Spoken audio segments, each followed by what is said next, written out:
Hey there, seekers and shapeshifters, healers and expanders. Welcome to the Embodied Spirit Uncensored. I'm Nicole D'Alessandro, and I am here to guide you through an in-depth experience like no other, channeled from higher wisdom through me directly to you. This is a place for those who dare to delve deeper, who crave transformation beyond the conventional, and who are ready to embrace the mystical union of science and spirit. Here at the Embodied Spirit, we don't just scratch the surface, we dive into the very depths of existence. Prepare to be challenged, to change, and to elevate into a new version of yourself.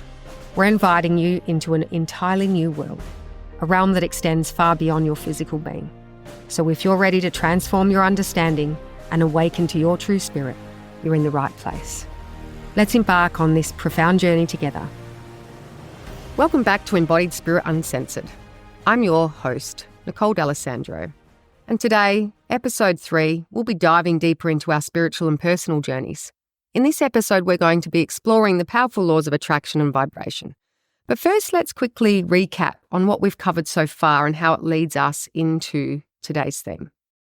In the first episode, I shared my very real experience of duality through my experience of having a baby brother. In the second episode, we explored the theme of polarization through the impactful stories of the 3 significant women in my life: my nonna, my gran, and my mum, whom I described as the good, the bad, and the ugly. We also discussed how these relationships shaped my early understanding of the world and my own spiritual disconnections. I shared a personal revelation from my youth, my desire to be a wife and a mother, influenced deeply by these women, yet determined to forge a path that was starkly different from theirs. Meeting my husband at 15 was a pivotal moment, and I giggle because I still remember, clear as day, the joys and the perils and the challenges that came with embodying my rebellion against their examples, my grandmother, my mum, and my nonna, and inadvertently adhering to the patterns they had set. So whilst I was so fixated on doing the opposite of what they were doing, the law of vibration and attraction states that whatever frequency or vibration you are oscillating at, you attract. And because I was so polarized and so low and so filled with anger and shame, I attracted a vibrational match. And this is crucial because it ties directly into the concept of embodiment, living authentically in alignment with our true self and our highest values. And these principles suggest that we attract into our lives what we are sending out into the universe through our own thoughts and feelings. So in my quest, in my desperateness to be worthy, to be good enough, to find connection and love and joy outside of myself, I was so fixated and obsessed that I missed all of the other values that I'd learned along the way in my family. And just revisiting that, in my earlier years, I've only shared the messy parts. I gave you a snippet of my mum's joyful music and the gifts that we got and the making of pancakes and all of those things. I didn't share in my grandmother and the love for adventure and the community aspect of that side of the family. I grew up nude bathing. I grew up camping and fishing. We would go and make and create beautiful campsites down in Northcliffe, south of Perth, and they were untouched territories. We would camp on beaches in Two Rocks, and we would go marining and prawning and be in the muddy thickness. My pop was a lumper, a wharfie, so we spent many beach holidays on the ocean, on fishing boats, deep sea, jumping into, the depths of the blackness of the ocean. And what I didn't realize in my darkness, in my separateness of that, and the vibration that I was attracting in my deep yearning for something outside of myself, was these beautiful values that I had from my family were, and they still are, connection, love, community, and adventure is really important to me. And so when I met my husband to be at 15, because of the vibration that I was at and the low frequency of shame and guilt and anger and rage, we were two peas in a pod, just very different spectrums of it. So my husband to be, I say that at the time, he was very humble and shy and quiet. And I was very loud and passionate and aggressive, you could say. And together, it made a perfect storm. And in amongst that, this shaped a dualistic view of life filled with very great extremes. And the state attracted a relationship dynamic that, while oppositely charged, him being shy and insecure and humble and me being extrovert, loud and fiery, was fundamentally rooted in lower frequencies. And our connection was a classic example of opposites attract, but on a vibrational level that didn't align with the higher values that I truly esteemed. So it was in that moment that these universal laws I'd started to break. I'd split a little bit further into the polarities. I'd seen, this all bad. I didn't even notice that these values of adventure, love, and connection were something that I was to abandon. And I didn't even have an awareness at that moment in time about the law of vibration and the law of attraction. And so at the age of 15, attracting this mate, being obsessed and addicted to a worth story outside of myself, and this romantic fantasy of what love should be and would be, what was also going on was a few really beautiful expressions of that. So I left high school and my very first job was childcare. And I've got to love my mum. My mum and dad, one of the blessings was they taught me very good work ethic. My mum would roll up the paper and she would come in and she would whack me with it really early in the morning, because in those days we didn't have the internet. I learned to type on a fucking typewriter. I had a brick for a phone. We had still bank books. We didn't have credit cards or anything like that at that time. So things were very different in technology back then. So when you looked for jobs, it was through a newspaper lens. So although this law of attraction vibration is very much to do with the meeting of my husband, it was also to do with another part of me, the value part of me of going into community and how I would start to clean and tidy up my life to become the good enough wife, mother that I was destined to be, or so I thought. And I thought all of that cleanliness and grooming and being good enough needed to happen outside of myself. So when I left school, my mother, she threw the newspaper at me, whacked me over the head, made me get a job. And I'd already done some work experience and some babysitting.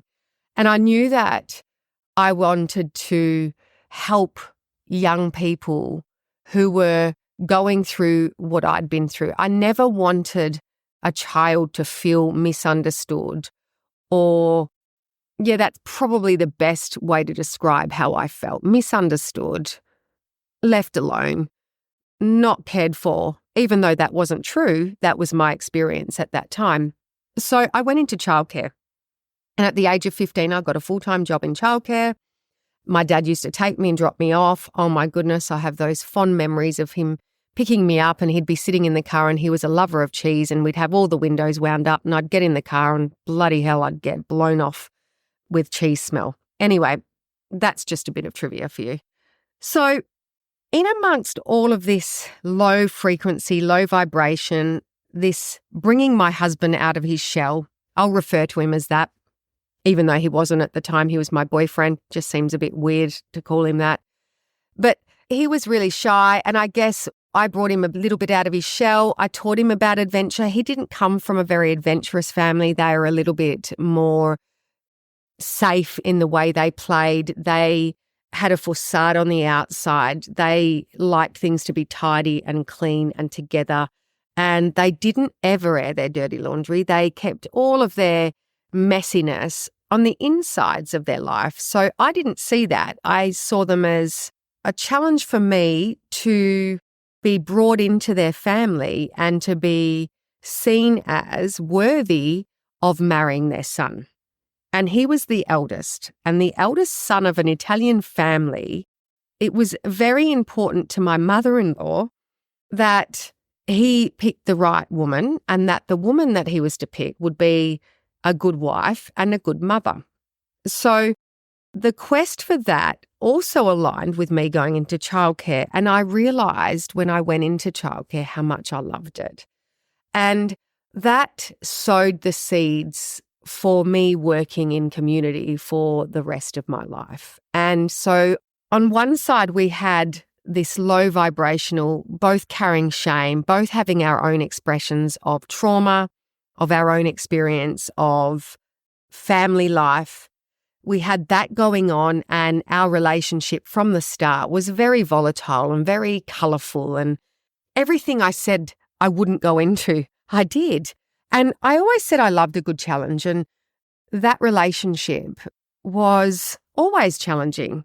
And I thrived off that because I knew what that looked like. I knew what chaos looked like. I knew what challenge looked like. I knew what a yearning for worth looked like outside of myself, because that is where I came from. So it wasn't really any different.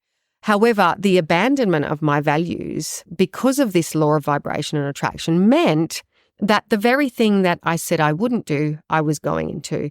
I was going into this messy, challenging expression of love. It was still very much love, but it was very addictive, it was very obsessive, and it was very forceful and directed from me. And on the other side, there was this beautiful unraveling of independence and worth in my work and work ethic. And so this new journey became prevalent in my life. I started to become what I thought was the perfect woman. I was learning how to become a nurturer, a womb holder. I was good at my work from the age of 15. I became a regarded, qualified childcare worker over the next few years. And I also got recognition of prior learning. So on one side of the picture, in this attraction and vibration, I was stepping into my soul gifts of community and connection and love. And I could stay youthful and childlike in my work because I worked with very little people. And in the earlier years, it was with infants. And then I went into working with 3-year-olds. And then I worked with 5-year-olds. And so I stayed in the early childhood, studied lifespan, and that was going on in the background while I had this very tumultuous, volatile, adventurous, colourful expression of vibration and attraction to my soon-to-be husband. And where do I want to go with this? What do I want to share about that experience? So 15, job, then met my soon-to-be husband. I was 15. I didn't get married until I was 20. However, my gift of knowing knew that this man, this jag man, I'll call him, just to protect him, this jag man, I knew deep down that we had a deep soul contract, that we had a connection. And it turns out it was a karmic bond. And if you know anything about karmic bonds, which I'll talk to later down the track, they are very messy and not always easy relationships, but there can be, and there was for me, a lot of learning, a lot of journeying, a lot of opportunity to step and deepen my understanding of embodiment as a disembodied, disconnected, low vibrational frequency. So the blessing in wanting to be the good enough wife, the blessing in the law of attraction and attracting another soul who was also in his trauma, in his low frequency, in his shyness, meant that because I wanted to be good enough for his family and him, I took the brunt of all of that on. So the blessing was that I cleaned up my act. I gave up drinking. I gave up taking drugs. I gave up smoking cigarettes. I was smoking cigarettes. And there was still a few years where we could have fake IDs back then. I would still go out with his sister. We would hitchhike. We hitchhiked in those days. We still did some really naughty stuff. But as the time went on and I got deeper into my obsession with my Jag man, I wanted so much to be that person, that good enough wife. And I still had my mum and my grandmother and my nonna in the background as reminders of this perception of mess. So I thought that if I did the opposite of that, that meant that I wasn't that. So I got sober, I got more dutiful, I met my gracious, graceful mother-in-law, and then that was a new mother in my life. And honestly, that woman I will be forever grateful for. She taught me how to shop and she showed me etiquette. I learned about how to place knives and forks. I learned about cutlery. I learned about glassware. I learned about fine dining. I'd never had a fucking avocado. So Jag Man and his family taught me how to become a lady.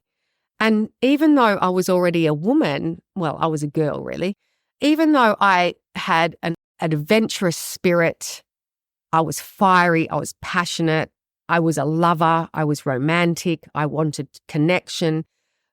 In my family, they didn't try to be anything other than messy. What you see is what you get with them. There's no pretend, there's no hidden stuff. It's all open slather, laid out. Even their fights are messy. They're in front of people. They don't give a fuck. Whereas Jagman's family, they were covert, a little bit behind the scenes. My father-in-law, not so much. He was quite boisterous, quite extroverted, quite overt, if you want to say, very flamboyant. But, you know, they drove Mercedes. My mother-in-law was always dressed beautifully. They were always groomed. Her hair was always done. And in fact, I was fascinated because I never realised men would blow dry their hair. And my brother-in-law and my Jag man, when I found out they blow dried their hair, I just found that fascinating. In the same way, they found it fascinating that I never liked to wear shoes around the house because they wore shoes inside the house. So you can see that there was this beautiful unraveling of expression in a whole different way from me separating myself further, not understanding the law of polarization, completely lopsided view, and then attracting and vibrating at a level that met and attracted another frequency of the same kind, even though it looked polished and tidy. And again, this is not a shit fest or a judgment to anyone that has come into my life. And my girlfriend the other day, I'm going to go off on a tangent, but fuck it. My girlfriend the other day, when she listened to my first podcast, she goes, "Oh, you're tiptoeing around. You're not really getting into the grit. You're not telling people the rawness of your experience." And I was sort of having a challenge with that, and I was debating with her, and I said to her, "You're right. I'm not. And I'm not going to, because this is the Embodied Spirit program. This is a podcast about embodiment and disembodiment. It's not a podcast about slander, about slaughtering. It's not a podcast, and if that offends you, that word, I apologize. It's not a dig. It's not a judgment. It's not about other people's lives. And it's not about a depressive expression of my very real, rich, raw experience. It's giving you a little bit of context so that we can start getting into and delving into more of the sciences, more of the energetics, more of the fun, joyful parts of moving from disembodied to embodied. So in this young, youthful state, in my early teens, still not married, things were starting to look better. I got a job. I was working. I was being groomed. I got tidied up. I learned to be a lady, even though I was still messy. And there were so many blessings in that. First, earlier, stepping out of high school. The only part that was a little bit lonely was because of the choices I'd made in my high school life. I didn't have a lot of friends. So in those earlier years, I did stay attached and very obsessed with my Jag man's friends. So his friends started to become my friends. But in the background, what was also going on was as I was shifting into a more connected soul spirit self, my auntie or my mother from another life, my auntie Bev, who is a medium, she was always there waiting for me. And what she was starting to thread in was signs that I did have these gifts. So my first experience of meditation was around 16 when she gave me this CD to listen to on meditation. And that was my starting point around learning to unravel a part of myself that had only been really expressed in a rebellion and having had a seance. So in amongst all these expressions of being groomed and growing and becoming tidier, I still didn't see the blessings in my family life, my earlier life, but there were other synchronicities that were starting to drop in. The little clues were starting to be sewn into life that would help me transition from being disembodied to embodied. As we wrap up today, I just want you to remember the power of your own vibrational energy. It influences not just who you attract into your life, but how you connect with your deepest desires and values. And the paradox of this is everything that has ever happened to me and that will continue to happen will always have the highs, the lows, the ebbs, the flows, the polarized view because it's a law, the law of attraction and vibration. There will be people that will drop into your life in different parts depending on where you are oscillating in your frequency. And that will come back to, we'll speak more to the topics of why setting intentions, why the neuroscience of habit, why setting up new habitual practices and understanding your values and the ways in which your vibration oscillates at. We will get into those nitty-gritties sooner rather than later now because we're in episode 3.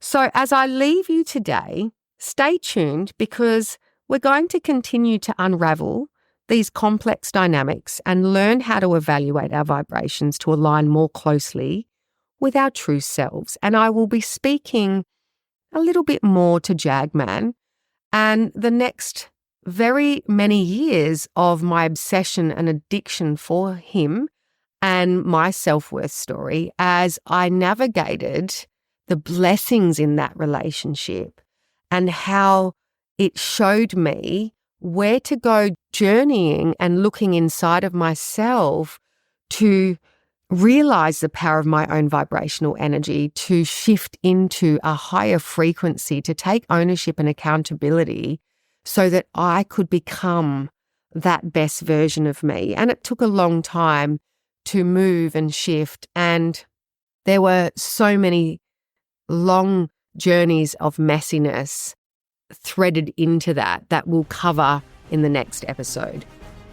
Thank you for joining us on The Embodied Spirit Uncensored.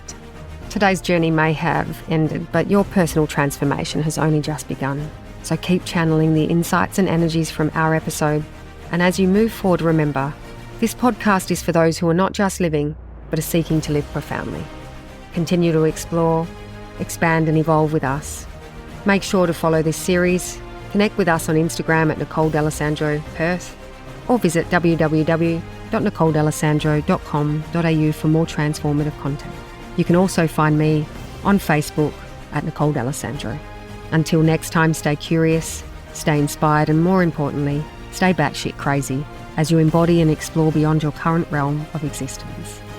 I'll see you later for now, and remember, this journey to embodying your spirit is the most significant journey you'll ever undertake.